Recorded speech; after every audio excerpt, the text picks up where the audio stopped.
The fact that a number of these achievements were realized during the difficult of the Cold War should encourage us and fortify our faith in the abilities of the conference to achieve its objectives, even in the face of mutating geopolitical challenges of our time.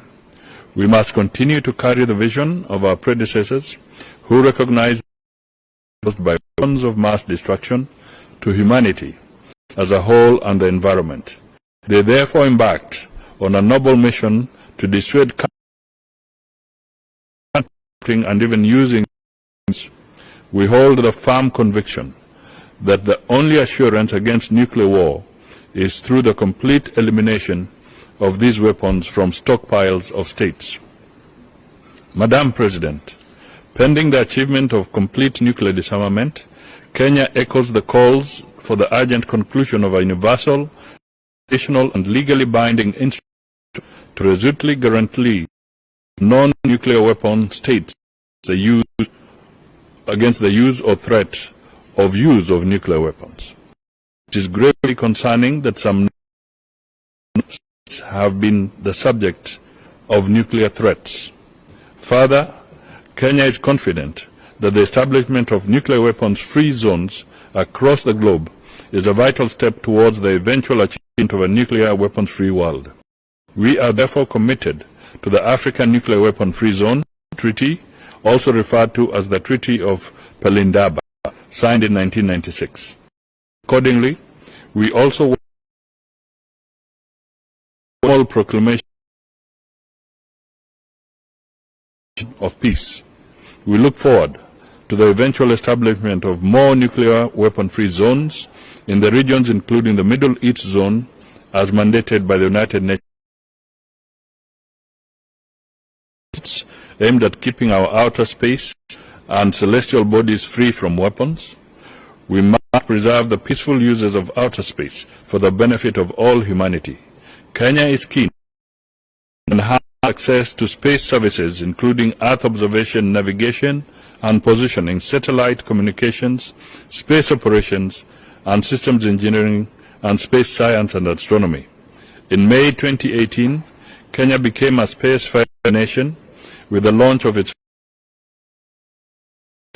to the continued development of our space capacities, recognizing that space technology and applications have a role to play in the of the economy in areas such as agriculture, natural resources management and urban planning. We are therefore concerned that the militarization and weaponization of outer space could lead to a destructive arms race. For that reason, we earnestly welcome efforts towards the conclusion of a legally binding instrument that prevents an arms race. We look forward to indications on this matter at the Conference on Disarmament and the General Assembly's open-ended working group for 2024-28 on the prevention of outer space in all its aspects. We welcome the continued discourse on the revitalization and strengthening of the conference, building on previous efforts undertaken over the years aimed at overcoming stagnation and ensuring proper functioning of the CD. We recognize that disarmament matters affect the security interests of all states, and therefore the need to ensure inclusion of the CD, participation and contribution of states, not members of the conference. The work of the be on multilateralism, which takes into account the unique concerns of President.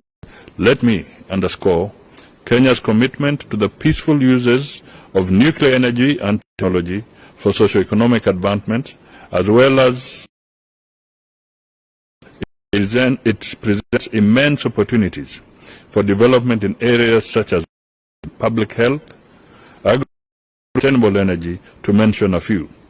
The developmental challenges that we face today and that we utilize all means at our disposal to alleviate the contemporary challenges that we face, including food security, water resource management, effects of climate change, among others.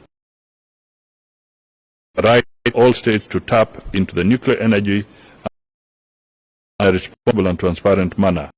as underpinned by the Nuclear Non-Proliferation Treaty.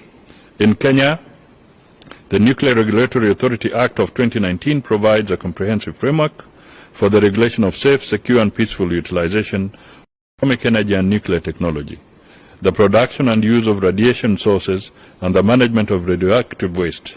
It the Kenya Nuclear Regulatory Authority for implementation of its provisions.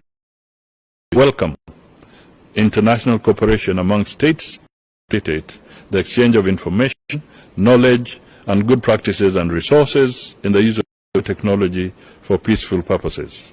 Madam President, Your Excellencies, as I conclude, let a long-standing and wavering commitment to multilateralism.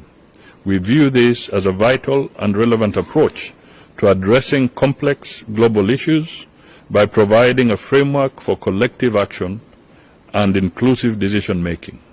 In this regard, we remain steadfast in working with other delegations to ensure that the Conference on Disarmament role as the main multilateral disarmament negotiating body within the United Nations system. Thank you. I thank His Excellency for his statement. Excellencies, distinguished delegates, I now invite to the rostrum Her Excellency Desiree Schweitzer, Ambassador Extraordinary and Plenipotentiary of Austria. I welcome to our